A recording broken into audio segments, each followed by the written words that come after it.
దర్వాజా శ్రీ సింహవాహిని అమ్మవారి బోనాల ఉత్సవాలు అమ్మవారికి రాష్ట్ర ప్రభుత్వం తరపున పట్టు వస్త్రాలు సమర్పించిన ఉప ముఖ్యమంత్రి బట్టి విక్రమార్క అమ్మవారికి బంగారు బోనం సమర్పించిన వారి సతీమణి మల్లు నందిని ఉప ముఖ్యమంత్రి మల్లు బట్టి విక్రమార్క కలిసి అమ్మవారిని దర్శించుకున్న రవాణా మరియు బీసీ సంక్షేమ శాఖ మంత్రి పొన్నం ప్రభాకర్ ఈ సందర్భంగా మంత్రి పొన్నం ప్రభాకర్ మాట్లాడుతూ లాల్ దర్వాజా సింహవాహిని అమ్మవారి బోనాల ఉత్సవాలు ఘనంగా జరుగుతున్నాయి. అమ్మవారి ఆశీర్వాదం ప్రజలందరి మీద ఉండాలని అమ్మవారికి కోరుకుంటున్నారు. తెలంగాణలో కాంగ్రెస్ పార్టీ అధికారంలోకి వచ్చిన తర్వాత మొదటిసారి జరుగుతున్న దశాబ్ది బోనాల ఉత్సవాలకు ప్రభుత్వం తరపున అన్ని రకాల చర్యలు తీసుకోవడం జరిగింది. ఉప ముఖ్యమంత్రి స్వయంగా బోనాల ఉత్సవాలకు నిధులు ఇచ్చి ప్రభుత్వం తరపున అన్ని రకాల చర్యలు తీసుకొని ఇబ్బందులు లేకుండా ఏర్పాట్లు చేశాం.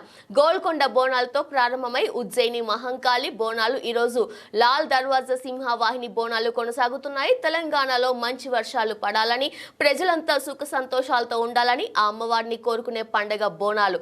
బోనాలు అంటే హైదరాబాద్ సంస్కృతి సంప్రదాయాలకు నిదర్శనం. హైదరాబాద్ ప్రజలు మొత్తం తెలంగాణ ప్రజలకు వేదికగా మారి ప్రతి ఒక్కరూ భద్రత మహిళ రక్షణ ఏర్పాట్లు అన్నిటికీ సహకరించిన హైదరాబాద్ జంట నగరాల ప్రజలకు రాష్ట్ర ప్రభుత్వం తరపున ధన్యవాదాలు తెలుపుతున్నాం.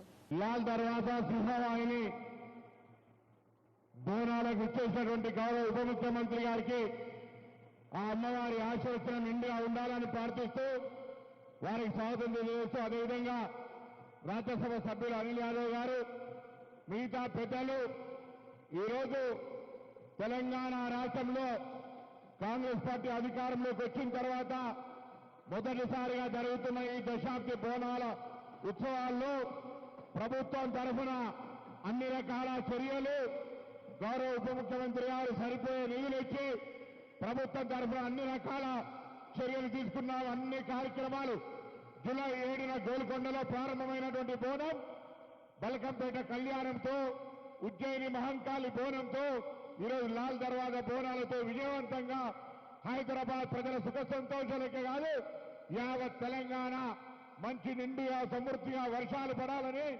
ప్రజలంతా సుఖ సంతోషాలతో ఉండాలని ఆ అమ్మవారిని కొలుచుకునే ఈ పండుగ బోనాల పండుగ హైదరాబాద్ సాంప్రదాయానికి